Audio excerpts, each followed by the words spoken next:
Hello guys, त्यो पछाडिको view चाहिँ तपाईँलाई कस्तो लाग्छ? हेलो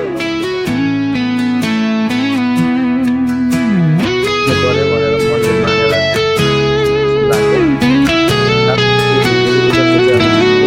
心灵深处的情感在涌动，回忆如潮水般涌来，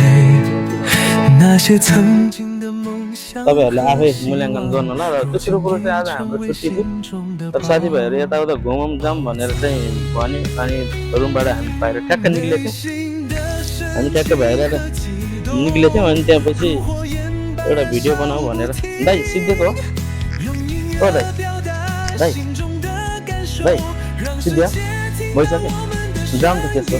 किन अब यहाँ बसेर ल्याङ गर्दैन होइन ल्याङ गर्नु कुनै अर्थ नै छैन जाऊँ त्यो पोइन्ट पनि मलाई खसेर हैरान भएको छ अब भिडियो चाहिँ ठ्याक्क अहिले 6 मिनट अपलोड गर्छु भन्न चाहन्छु र अब हामी अगाडि गन्तव्यमा लाग्छौँ।